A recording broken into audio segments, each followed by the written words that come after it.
आज की इस कहानी का टाइटल है लालसा। एक राजा अपने राज्य का विस्तार करते हुए बहुत आगे तक निकल गया। बहुत बड़े भूभाग पर अपना कब्जा कर लिया। वहाँ कुछ दिन रुककर वहाँ की व्यवस्था को सुदृढ़ करके वापस आना चाहा। उसकी 3 रानियाँ थीं। उसने अपनी तीनों रानियों को यह सूचना भिजवाई कि हम वापस आ रहे हैं। आपको यदि कुछ चाहिए तो हमें सूचित कर दें। बड़ी और मझली रानी ने आभूषण आदि लाने की लिस्ट भेज दी। छोटी रानी ने सिर्फ एक सफ़ेद पेपर को लाल करके उसके ऊपर सा लिख दिया। राजा ने तीनों पत्र पढ़े।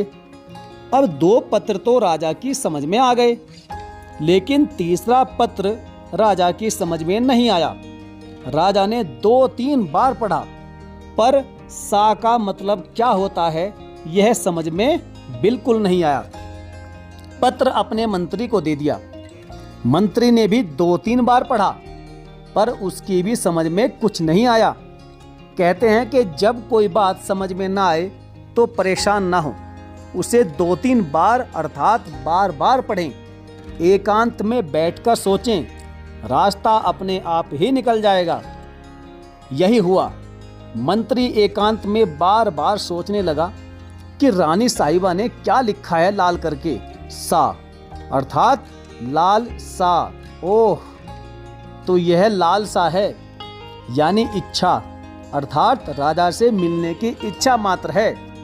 मंत्री तुरंत उस पत्र को लेकर भागा और बोला, महाराज, इस पत्र का उत्तर मिल गया है। महारानी साहिबा ने सिर्फ आपसे मिलने की इच्छा जाहिर की है। राजा ने रानियों की लिस्ट के अनुसार उपहार खरीद लिए और उनसे भी बेहतर कीमती उपहार और लिए। राजा जब राजमहल में पहुंचा तो 2 रानियों के उपहार तो उसने भिजवा दिए और स्वयं छोटी रानी के यहाँ चला गया और बहुमूल्य उपहार छोटी रानी को भेंट किया। रानी ने उपहार नहीं मांगा था, केवल मिलने की इच्छा व्यक्त की थी। परंतु राजा जब मिलने जाएगा तो खाली हाथ तो नहीं जाएगा। अतः निष्काम उपासना वाली रानी को उपहार और पति का प्यार दोनों मिला और सकाम सोच वाली बड़ी 2 रानियों को केवल आभूषण मिले। साथियों, अब इस कहानी से क्या सीख मिलती है आप ध्यान से सुनिएगा। एकांत में बैठकर विचार करिएगा कि हम में से कितने लोग जब भी अपने इष्ट या फिर अपने भगवान के समक्ष जाते हैं तो अपने मन में कामना और लालसा की लिस्ट तैयार करके जाते हैं और भगवान के सामने जाते ही बस मांगने लग जाते हैं। इसी को कहते हैं सकाम उपासना।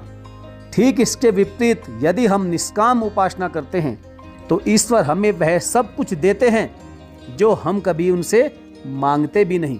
इसलिए अपने इष्ट की निष्काम उपासना करिए, आपको सब कुछ मिलेगा। और यदि हर समय सकाम उपासना की सोच रखेंगे तो हो सकता है कि उतना भी ना मिले जितना कि हम मांग रहे हैं। साथियों, यह छोटी सी कहानी आपको कैसी लगी आप हमें कमेंट करके अवश्य बताएं। और यदि अभी तक चैनल को सब्सक्राइब नहीं किया है तो सब्सक्राइब करके बेल आइकन को ज़रूर प्रेस कर लीजिएगा। तो चलिए साथियों, मिलेंगे फिर और किसी बेहतरीन मोटिवेशनल और मोरल कहानी के साथ। तब तक के लिए धन्यवाद।